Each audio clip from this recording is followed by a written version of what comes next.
Welcome to A Chat with Heart. I'm your host, Christina Martin. I'm a singer-songwriter. I live on a dirt road with my best friend Dale in rural Nova Scotia, Canada. A Chat with Heart is just me having chill conversations with people I want to celebrate and topics that I'm curious about. If you have a question or a comment for this podcast, call my Heartbeat hotline, 1-902-669-4769. To send this podcast even more love, visit me online at patreon.com/Christina Martin. I'm so happy you're listening. Our personal stories have great power to heal, influence, and inspire. All we have to do is show up for the conversation. If we just talk about it, we could shine a light, we could break a dark day. If we just talk about it, we can cut away, we can make a brighter day.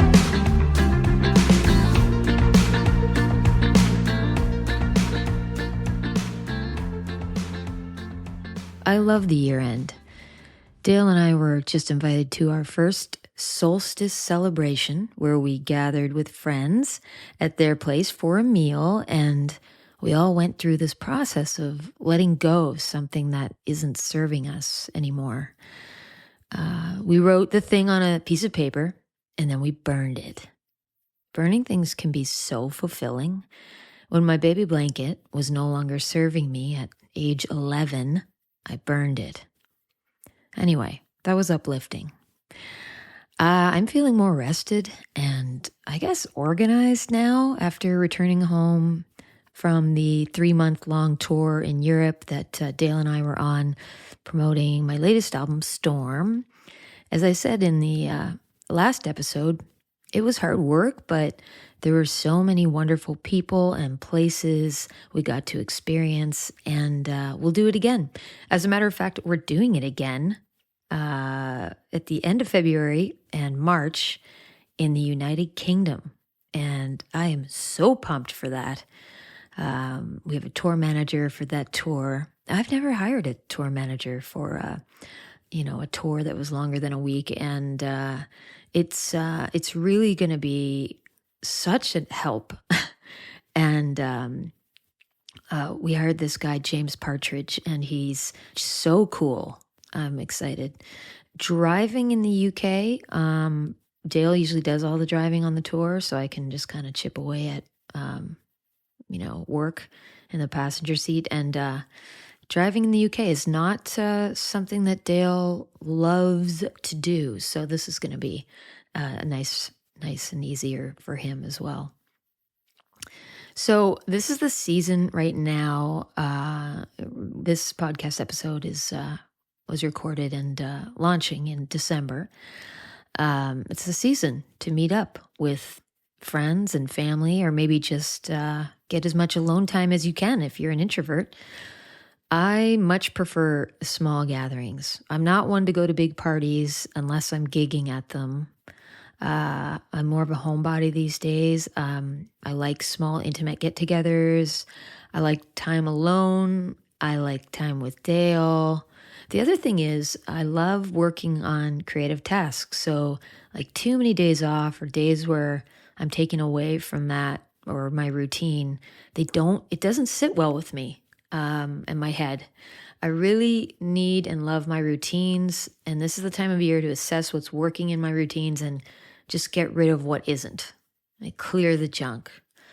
And I guess one of the cool things about getting older is I'm starting to accept all these little quirks about myself that I used to think made me like a bad person. Bad person if I didn't want to, be at all the things. And I've come to realize this is totally fine. It's normal. It's healthy for you to not want to participate in everything that you're invited to. I don't think it's healthy for me to never go out, and I do that. Obviously, I'm in showbiz, so I have to be in front of people, and I love that. For whatever reason, I love that. I love gigging, and I get a lot of social time in there.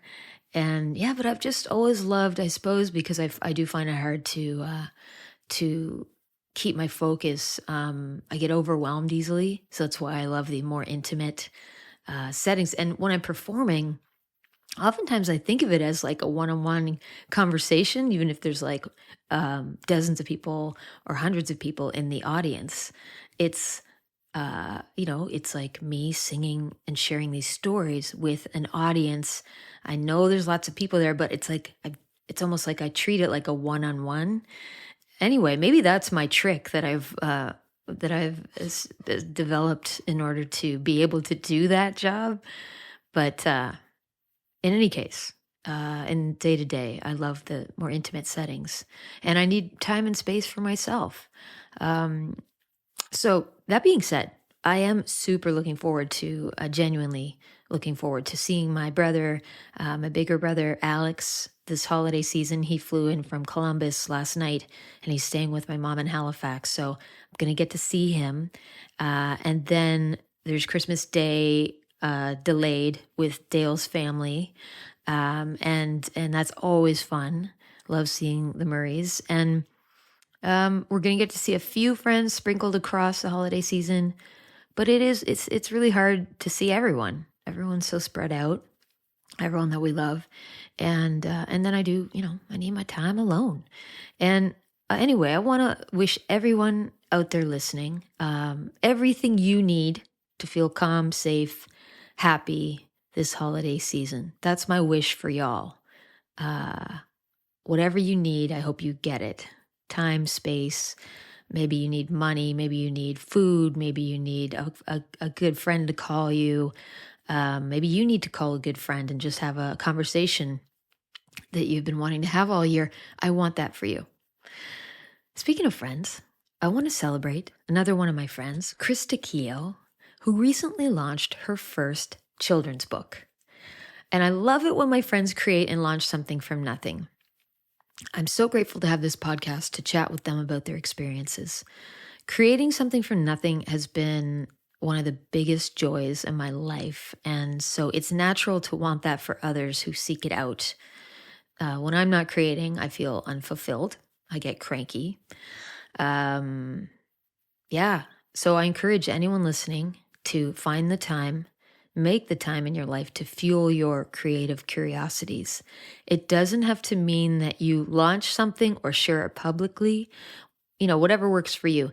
Even if you can only find 15 minutes a day to slowly chip away at the thing that brings you joy or that you're curious about, because, that's oftentimes all I can find.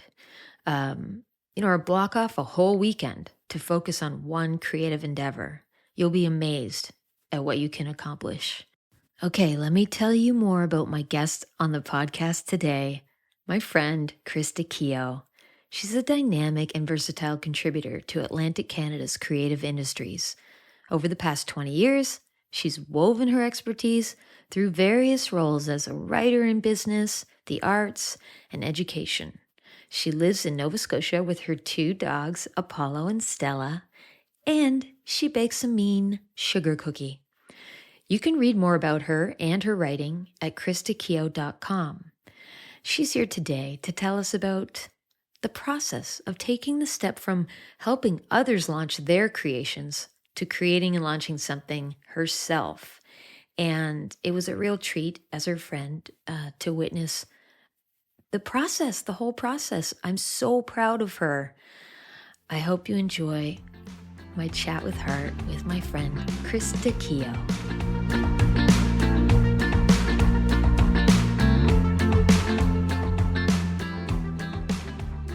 So, first of all, I just wanted you to know that as promised, I'm wearing my robe. It's Sunday. And I'm wearing my pink, satiny, flannelly. It looks so soft. It is so soft. And and I do feel rich in it. Good. But I did prepare I didn't shower, but I washed my face and I drew on some eyebrows. I put in a little bit of effort. I'm just wondering, did you do any prep for this? Oh my gosh. I think I've been prepping for this for so long. In a way, like in my mind, I didn't know we were doing Zoom, so I didn't realize I'd be on video. So I look like I just put this on when I got out of bed. I have a hoodie on and some leggings. But perfect.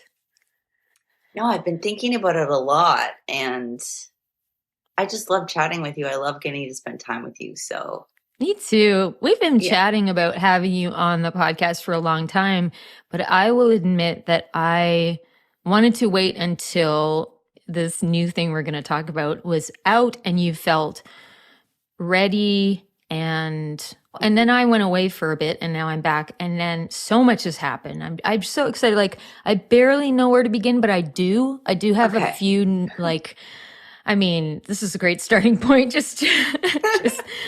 But I do think, like, I do think we have to be a little professional for a few moments to just let our little heartbeat listeners know, you know, how we know each other, and then who you are, and who is Stella and Apollo, because they're going to be part of the conversation.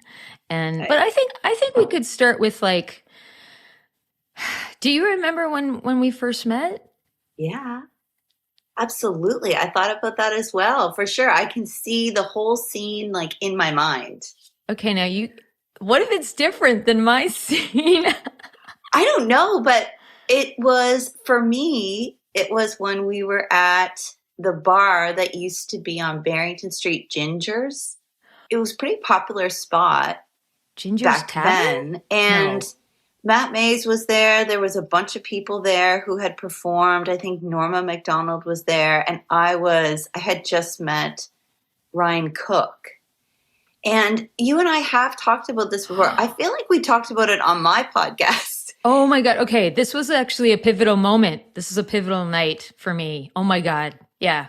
Yeah. And you were, like, wondering whether you should keep going. And it was such a magical time. That had to be impactful for a lot of people, I think. That maybe that night, or even those weeks around, or days around that time, like, yeah. When I look back, there was so much vibrancy, just, like, boiling right below, you know, like, so many things exploded during that time. This is back in 2007, to give perspective. We're talking a long time ago. But that would have been so pivotal time for you, because would that have been your entry into the music industry kind of side of things? Oh my God, yeah. Yeah, for sure. I had no idea about it. I had no idea that it even existed. I didn't know anything about the music community in a professional way. Like, I knew people who were in bands, and they would maybe play venues, like underage, like Cafe Olé was a venue that I'd gone to a few times, but I didn't know that there was a whole music business scene in Halifax at all. And so the way we met was, I was a casting assistant for a casting director in town, and so was Ryan. So we were hanging out through work, and then he invited me to go to a few places, you know, with him.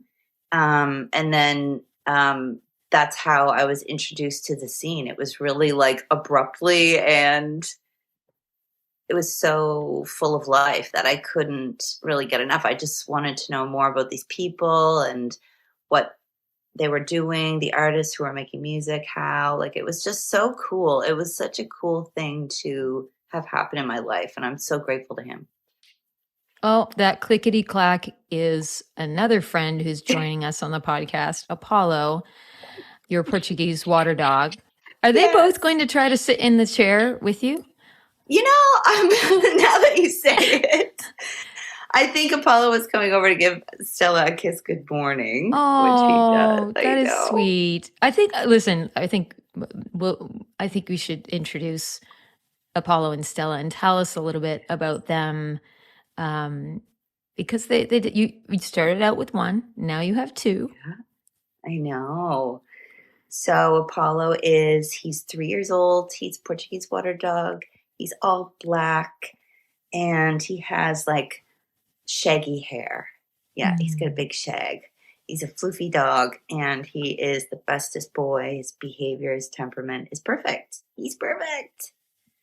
You can take him anywhere, do anything. He just loves life, loves to play.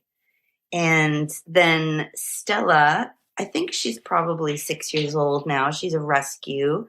Her breed is she's an XL American Bully. They're both about 60 pounds. She's about 65. And she's gray and white. And Oh, she's so calm right now and chill I and know. like professional. Yeah, she's a good girl. She's happy as long as she's like directly by my side. It's true. These dogs are known for being companion animals. And so when they say that, like, this is what they mean. They just literally want to be by your side, in your sight. Really? I didn't know that about them. Yes, they're very loving. They just have so much love to give. And see, so Apollo just walked over and he's happy to go sit by the couch and look out the window. But she's like, always needs to be with you. It's very cute. She is so sweet. And you've got some big news. You wrote a book after working for so many years in the creative industries, supporting other projects for other creators. And I know there's a lot of creative elements involved in that role. And, but now I feel like this is totally amazing and new for you. And it's a book. You're an author now. It's published. Yeah. It's called Dear Diary. It's me, Stella. And I want you to tell the listeners about the book, and then we'll chat more about. Obviously I'm buzzing. I'm so excited. I'm so proud of you. So excited for you. So sweet. I can't believe it's one of my favorite parts about publishing the book is how much you love it. Just me? Yes, just you. Like the joy it brings you. It does bring me joy. Worth it. But ultimately I think there's something in me that gets so excited because it's like, oh, they get it. Like they get that path and what it means and how hard it can be and how meaningful it is. And I witnessed this gentleman come to your book launch. The first person who came in to buy the book for his wife. And then I witnessed him come back like 2 more times, was it? Yeah, it was funny.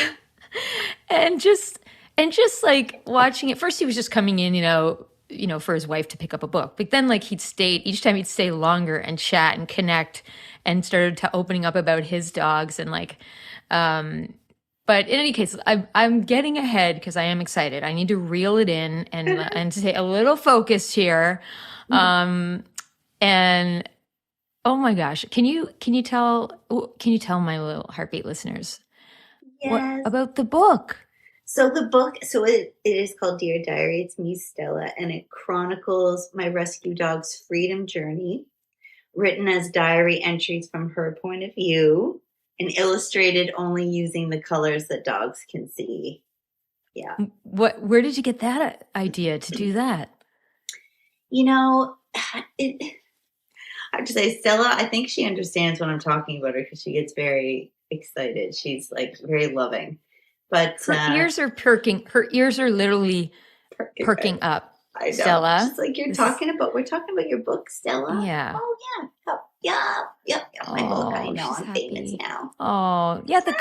The only in the colors the dogs see. Where did that just come to you in one day, or? It all came to me, and we've all heard these stories by artists before who write music, right? Like it all came to me in one night. It was one night I just sat there and wrote it all down.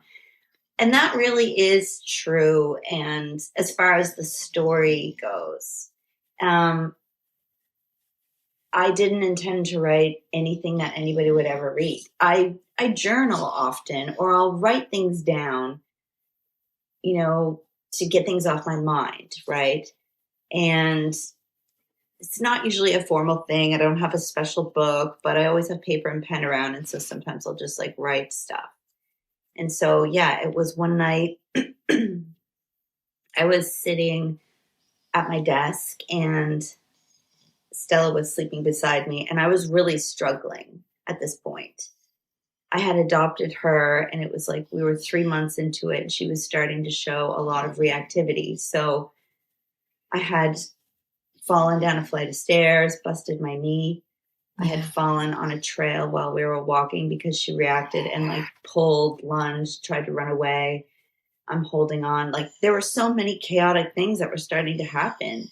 And I didn't know if I was honestly going to be able to keep her. But by this point, I didn't even know if anybody would take her. Yeah. Oh my. And by the way, that adorable, like it almost is like a purring. Oh, yeah. Oh my God.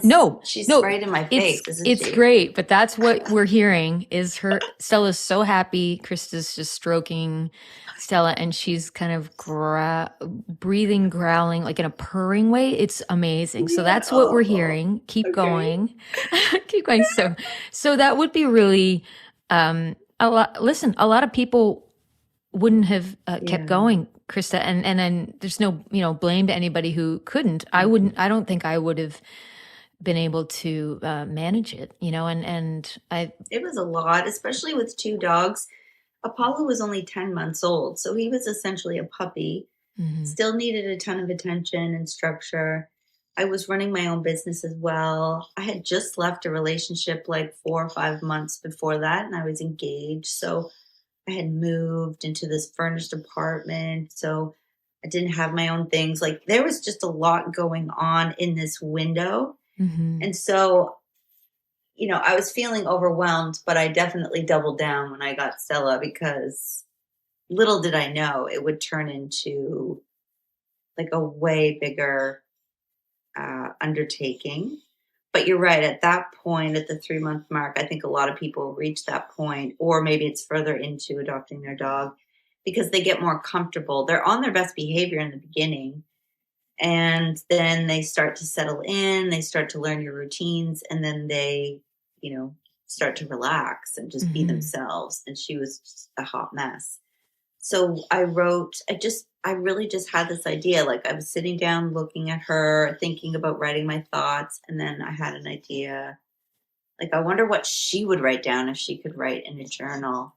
And I was thinking about what I knew about her background. And I thought that there was a little story there. So just for fun, just to try to like get into her space so that I could maybe feel some compassion. I really needed to feel like inspired, like I could do this. I needed to like bond with her, connect with her. So I just wrote this little story, and I really did just leave it, I think, for a few weeks. And then I showed it to someone named Bob Mercereau, who's like a published author. Yeah. And he said, you should really do something with it. And then I was thinking, I guess that idea just came to me too. Like, well, if I did something and I had illustrations, it would be cool to do it in the colors that dogs can see, where it's written from her perspective. And then the reader could immerse themselves even more like in her world and see things from her point of view. So it was like a little creative idea. And I hadn't done anything creative, like in a physical way before. Especially for yourself.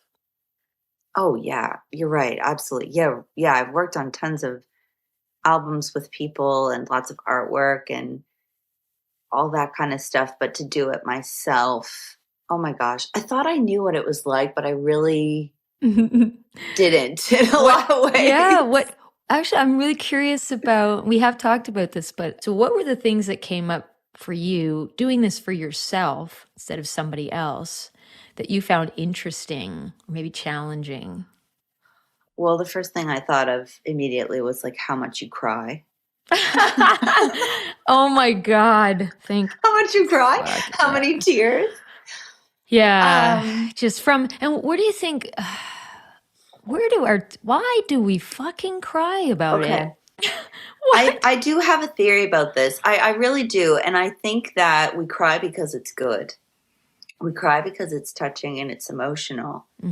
And I know when I started out by saying that I had done some work in casting, one of the things I learned from the casting director I worked with, and I went on to do some casting myself, was I started to get really good at seeing talent And I started to realize that when something does make you cry, it's really good. And I saw this over and over again at the Gordy Sampson Song Camp.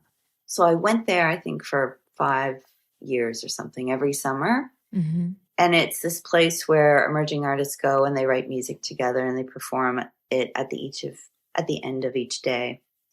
And so they're brand new songs, right? Mm-hmm. That you're just sitting around and listening to. And the ones that made you cry, like Yeah. that's something like magical. But I cried a lot because of the process, but also because the story was so sad to me. Because it resonated with something in your own life? Yes, which I didn't realize until I published the book. I really didn't understand the meaning of the story that I wrote until I published it, which is so interesting to me. Like, obviously, it resonated with me, and the meaning of it was special to me.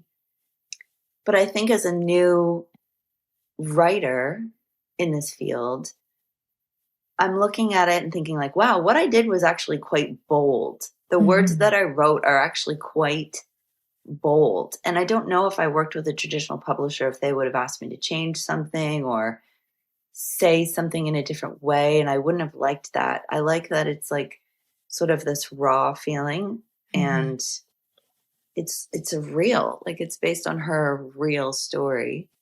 And the feelings that people have, I think, are probably real in what she was feeling, like the fear, um, being sad, but also she's a dog, so she doesn't really understand why these things are happening, and she still has the spirit to keep on going. I think that is probably true of people who write music, and the artists who I work with too, is that they write it for themselves. It means something special. It's touching, it's emotional, so it's hard to do. It's hard to keep revisiting it. It's hard to get yourself in that headspace again where you have to be in this like sad place, Mm-hmm. right? Mm-hmm. And then forget about the process of even like publishing it. That's a whole up and down, managing the project kind of thing. That's a whole other emotional kind of Well, journey. do you think that now providing services for artists, now that you've gone through that process yourself, and I hope you go through it again many times, how do you think it's going to affect your contributions to other creative projects in the future now? Like, do you think it's strengthened parts of you in terms of how you support Yes. others? Oh my God, so much. I can't imagine I'm saying this because I can't imagine it being more precious, but I do feel like the art and the emotion around it, like we're saying, is so precious. And not that I was ever insensitive, but I work with artists at a point when they're nearly done their music, right? So I get to hear it and I'm listening to it as a product, Mm-hmm. as a business person. How can we sell this? Where does it fit? Who is this Right. going to resonate with? Who is going to like this? How do we make people like it? So many questions like that. And I probably I think I just have a genuine understanding of the time, because this book also took me 2.5 years to do. That is a long time. Mm-hmm. So much in your life changes.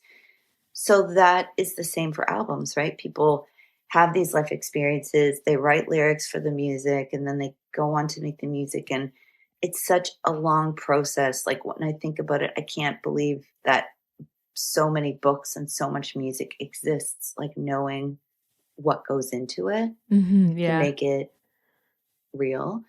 And I think I have an appreciation for what I do, honestly, because I would love to have someone like myself step into my life right now and say, okay, I'm going to take over your Yeah. social media posts and I'm going to set up a timetable for you and I'm going to reach out all to the local retailers around and get your books in stores. And oh my God, I would love It's a that. I've lot. done It's a very lot. little of that. But Mm-hmm.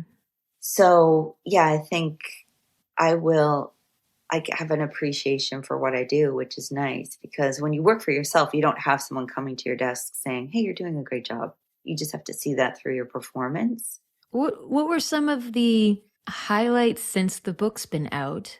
Because I think there's sometimes it's a lot of, there's sometimes a lot of fear, especially for a first time launching something, putting all the marketing, press release stuff together, not even knowing if anyone's going to respond.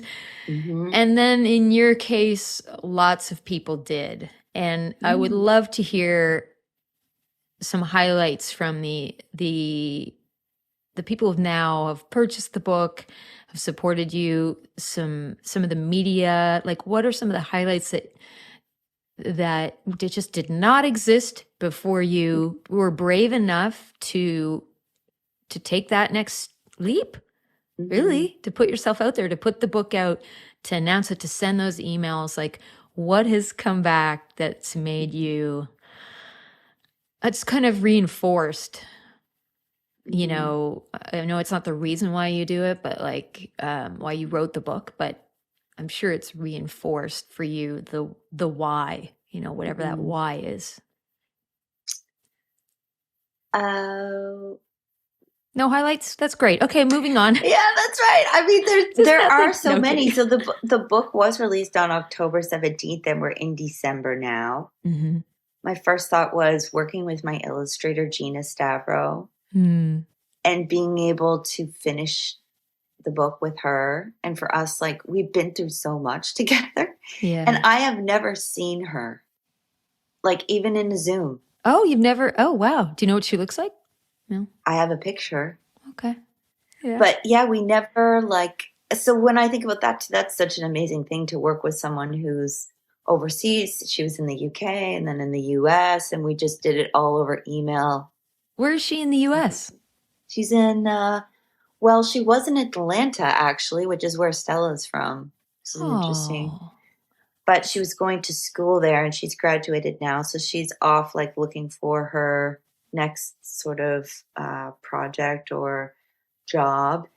Being able to finish it with her, I think, was a huge accomplishment. And then once it was published, again, it sounds weird to say this, like making people cry to know that so many tears, to know that it resonated with people who I know. And so when I adopted Stella, I started doing videos on Instagram. And so for the first year, I did little videos every day. And then we scaled it back to like every few days and every week kind of thing. But I made some really good connections and friendships on the app with people who live all over. So being able to share it with them was really cool, because it just is a special connection. And when you have a virtual relationship with someone, it only goes so far, like your emotional connection through text, right? Or through the videos that you make, or the posts that you share. And being able to share this book with so many people and seeing their reaction, how much they love it, and they think it's really good. So as for my first book, that's really rewarding to have people really like it and say that it's very touching for them. I loved seeing the media response here in Atlantic Canada, and book reviews. Can you tell us a little bit more about some of those? Because you did such a great job, and you had some of my favorite, public press celebrities. Yeah. Well, it was in part because of you, really, because I did CTV Morning Atlantic Live it was going to be with Anna Almeida, but due to scheduling, she had to stay back, and they sent Crystal Glant, who was amazing. So we did that interview the following week after the release. And so they came to the house, and they got tons of footage. They were here for like an hour and a half. They put together a great piece, and they aired it in the morning and then again on the live at 5. So fun. So it was in the morning and night. And then I had met Anna because we had both gone to your CD release show, I believe, at the Marquee for I Can Too. Oh, Impossible to Hold. Yeah. It was Impossible to Hold. And we had Oh my God. I had limo rides and you met Yes. in the limo Yes, we doing did. So if shots. anything, the limo ride was worth it. Okay. And that was a good investment for your future. And you're It welcome. was. Thank Merry you. Christmas. Happy Yeah, Hanukkah. Yeah. it really Awesome. was. It's so, Yeah. and then we did CBC Main Street on the day that the book was released, with Jeff Douglas, who you also Oh, introduced me to. love Jeff. Yeah. And it was so funny because you had sent us both a text introducing us and said that he would like to talk about the book. And I was like, yeah, for sure, anytime. Not realizing like That it he's was the Jeff CBC. Douglas. Yeah, from You're like just CBC. some Yeah, rando guy that wants to. just chat. Yeah, Krista, I only talk with celebrities, including Exactly. you. So Yeah. next time I He's send at you a your text, you house. better fucking act on it, okay? He was Jeez. so, and he has 2 rescue dogs, and the rescue dog community is a strong community. So it's not unusual that somebody would reach out and say, Yeah. "Hey, my friend has these 2 rescue dogs. They'd love to talk to you because like we need each Yes. other to vent and be like, what the hell's going on with your dog? I don't I know. totally It's understand. crazy." Yeah. Plus, like, it is a little like when you get a text message and like, hey, I hope I can say, Jeff, you're my friend if he's listening. I'm going to send this to him. Yeah. But he's also a Oh celebrity. God, he's gonna listen to this maybe and hear me say all that. Yeah, he is. We're keeping it. And no, That's because hey, embarrassing, there's but other Jeff Douglases in the world. You could have thought it was Jeff Douglas from Cincinnati or yeah, I mean, he's sitting in your house, so yeah. I thought. How could First this? of all, I thought he was a musician. Really, like I looked at him. Like, oh, Wait, yeah, he musician. is. He is. So you're Oh. really digging a hole for yourself here. I'm kidding. Oh my God. I'm kidding. I'm just kidding. Yeah, he is a musician too, though. He's a man of many talents, and he's going to listen to this and love it. He's going to Oh, love it. good. Yeah. Well, I loved my time with him. Made me feel so comfortable. And what he doesn't know is I had actually gotten my COVID booster the day before at like around supper time. Mhm. So when I woke up on the day my book was being published, it was Tuesday, I felt like absolute, like I'd been run over by a dump truck. I thought you were going to say horrible.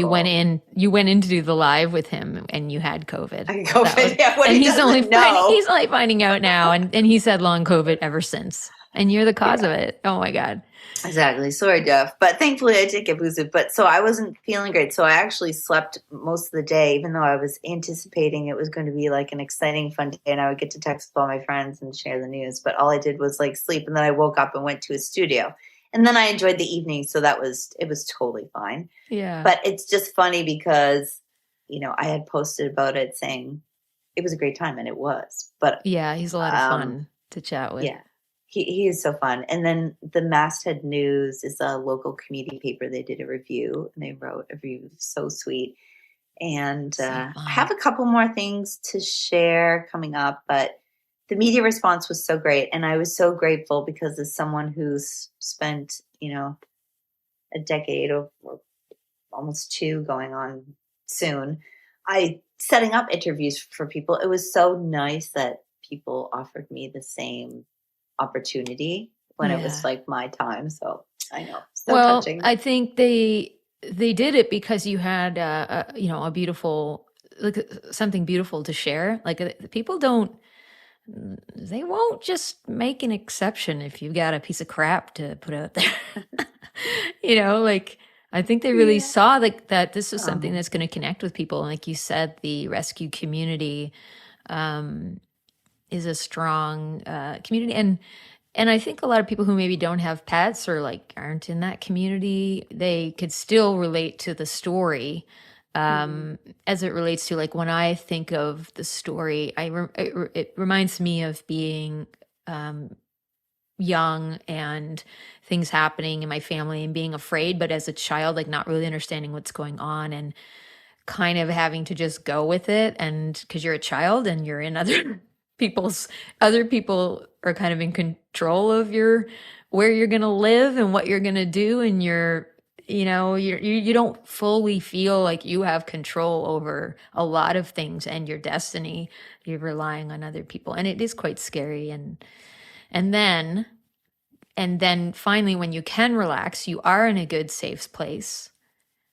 All of a sudden, the things inside you that come up that you have to deal with. And I thought of like, that's, thinking about Stella and how you said she was on her best behavior for a while. And then And then the behavior started to come out because she started to relax and realize like I can relax now, but now I've got some issues and I need let's help deal with the with. trauma. Yeah. Oh my gosh, I did not know that. This is the first time I'm hearing you say that about you reading the book and thinking about yourself as a child. That's so amazing. And I hadn't seen the story, honestly, from that perspective. I really hadn't. That is so interesting. And obviously, kids who read the book are going to be kids. And so maybe they'll see themselves in that way too. Like, wow, what a beautiful way to see the story. See, isn't this so interesting? Like, it means something different for so many people.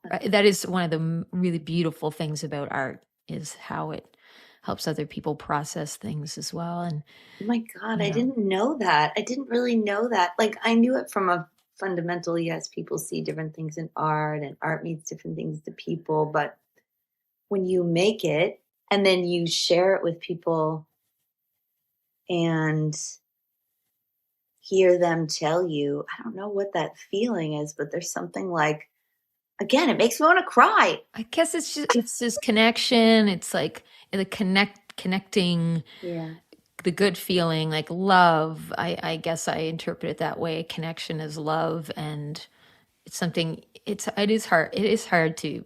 I'm not the best at always articulating this stuff, but obviously I keep making stuff because I'm driven by this kind of purpose. And I mean, we do tough things in our life. We put up with a lot of pain, and sometimes we do it. We don't always know why, but there is a why, or sometimes we do know why. Do you know your why in like finishing this project or,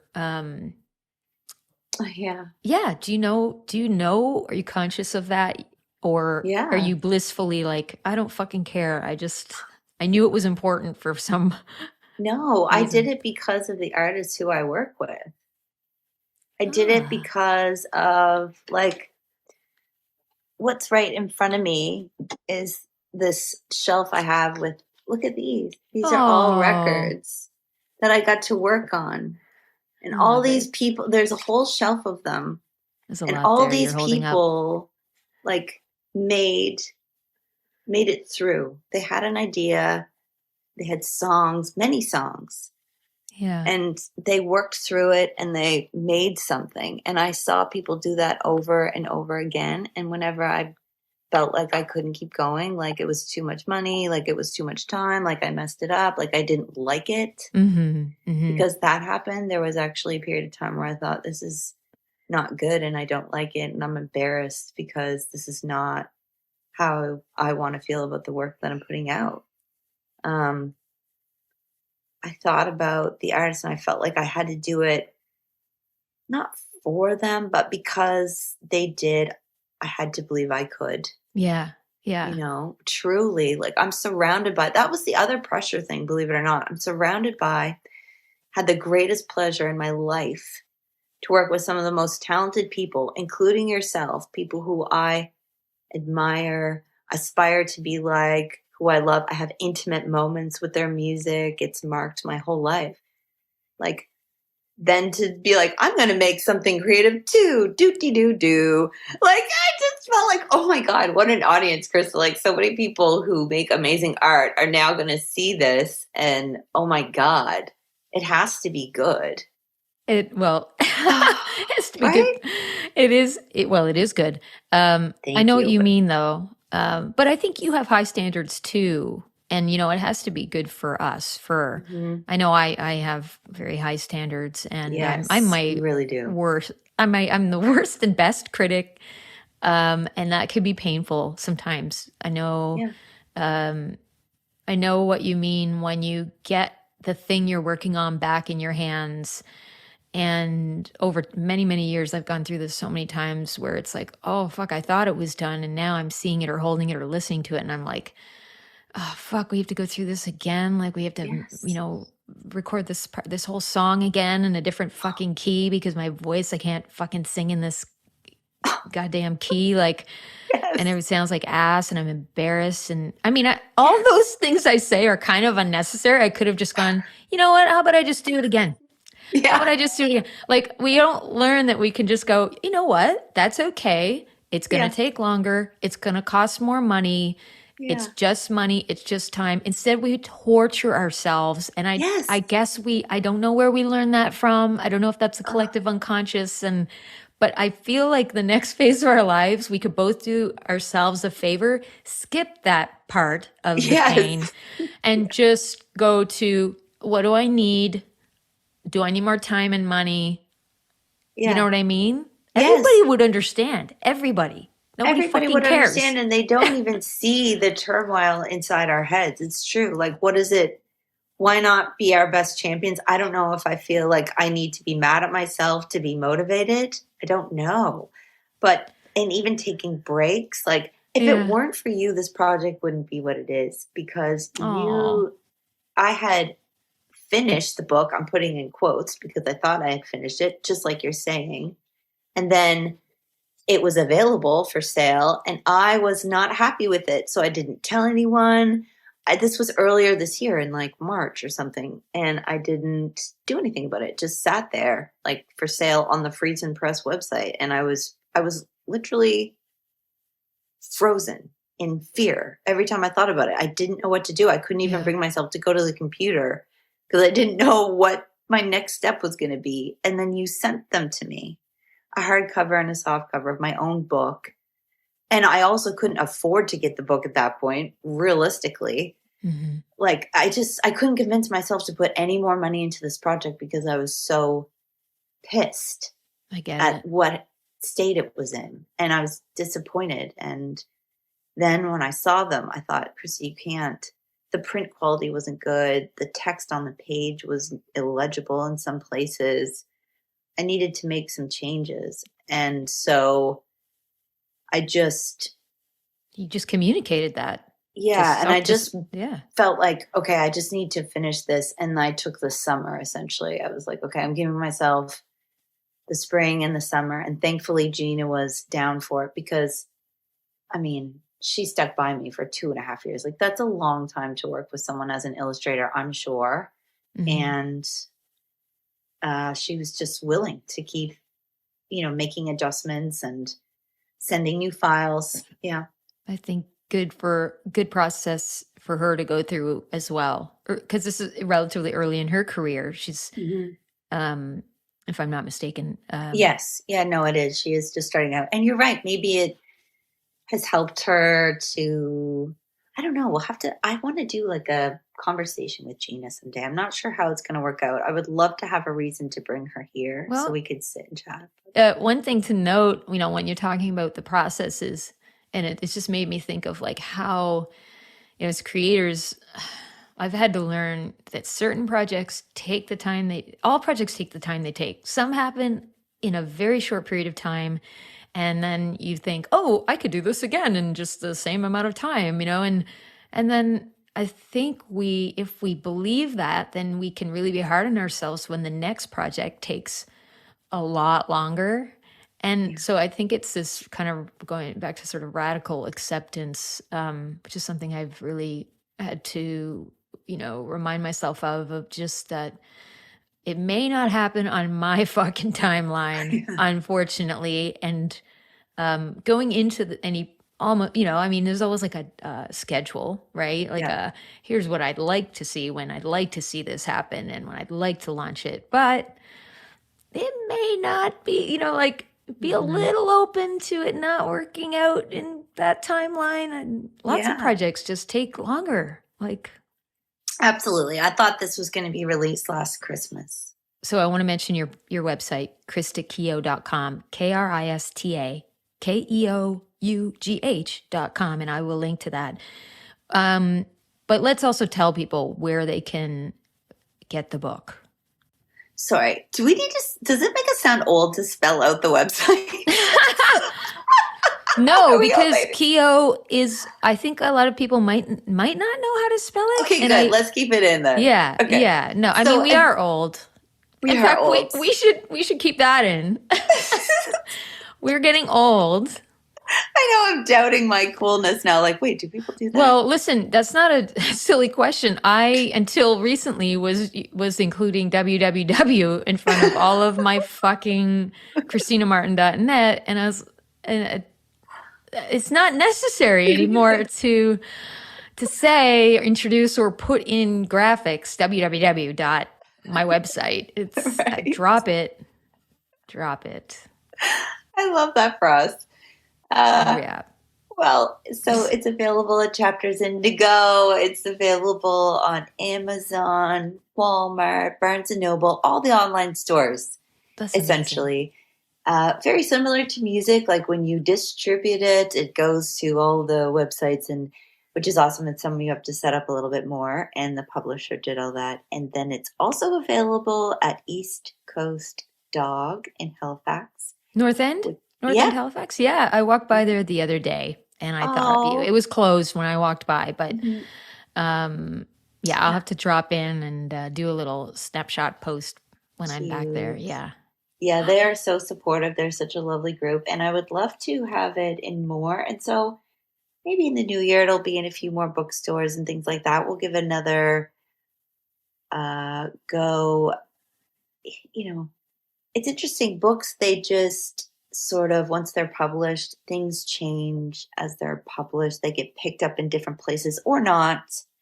People will buy the book and stock it or not. So it's a bit more unpredictable. Whereas with music, you'd never post your song to Spotify and have Spotify reject it unless it's like profane or something like that. You have more control, but with a book, I'm learning you're not. But luckily, I'm very grateful. You can buy it lots of places online, and yeah.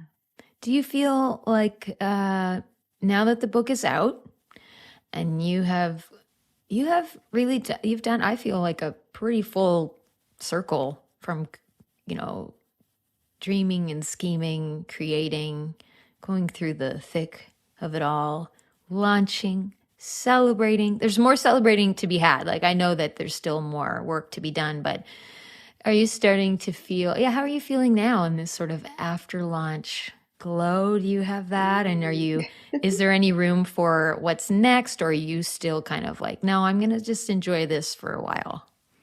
I am going to enjoy this for a while. And good. I did absolutely have that feeling of elation, and like my feet weren't on the ground that week, and probably the following week in October too. It really was magical and overwhelming and busy, having so many conversations with people. I was giving the book out, just sharing the link for people to download it all over the place because I really wanted people to hear it, anyone who reached out. So I was very grateful that people could. And you know what? If anyone's listening to this, your heartbeats, and they want to read the book, I'm happy to send them a link to read the advanced reader copy too. I just want people to read the story. And the book sales, honestly, when you look at the revenue that's generated from book sales, it's like $1 or $2 per book.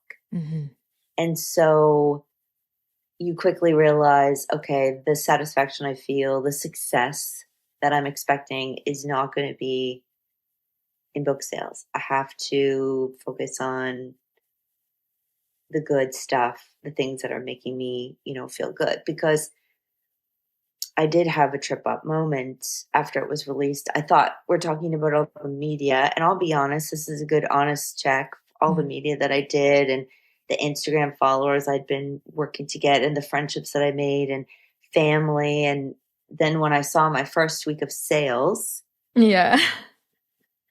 online, I had sold 6 books.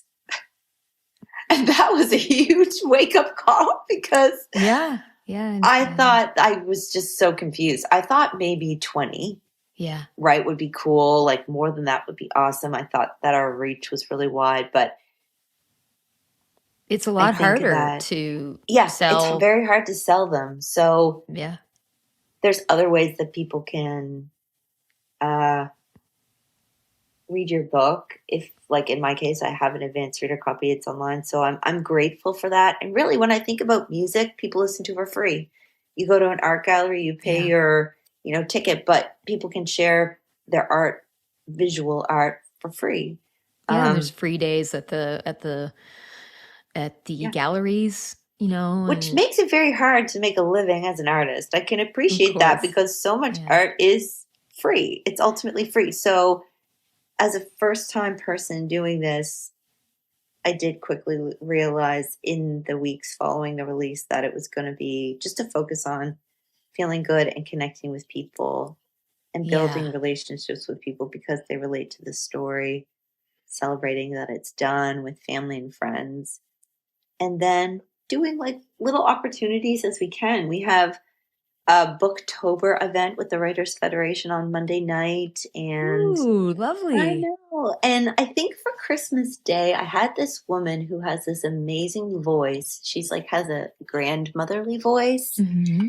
And we went to the library in Halifax and we used their music studio for her to record an audio of reading the book.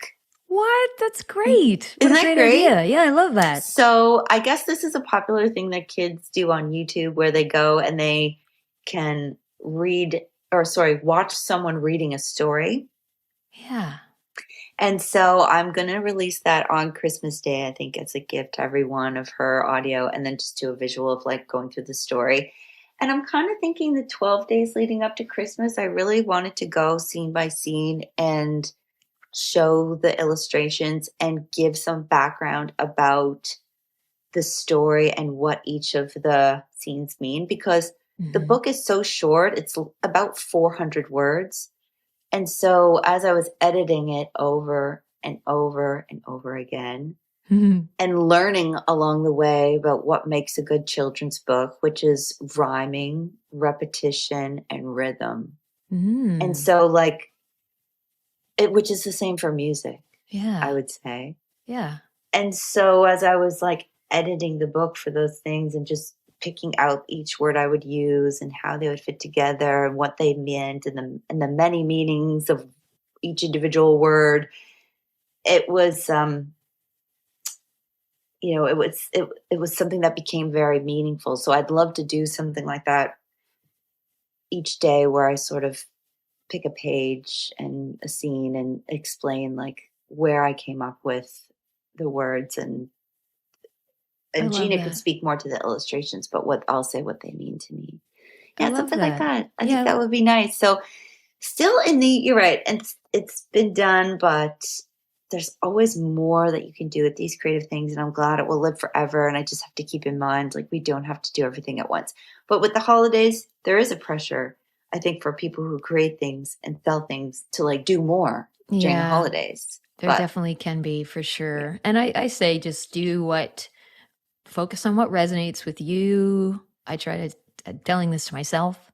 If you can't, it's fucking with your mental health, just don't do it. Like, be realistic. Like, what do you need to feel happy and all that? But make time for it if it's important to you as well. Yeah. Like, make time, have fun with it, and remember that it's all about sharing to make connections, really, like to build bridges and connect with somebody else's heart, because that's what stories have the power to do. And I see there's so much of you in Stella's story as well, and this, but I'm going to tell the world, I'm so proud of you.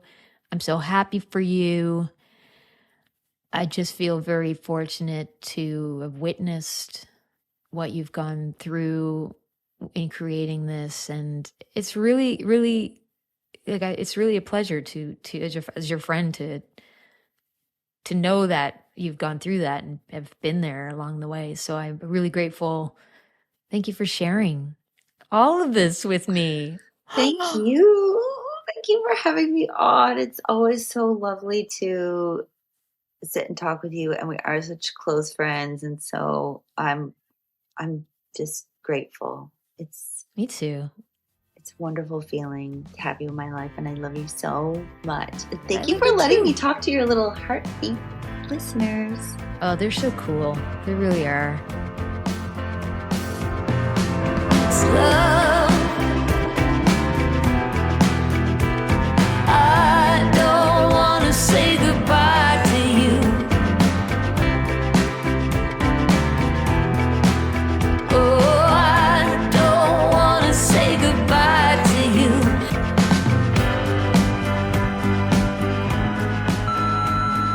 Welcome to the Heartbeat Hotline, 1-902-669-4769.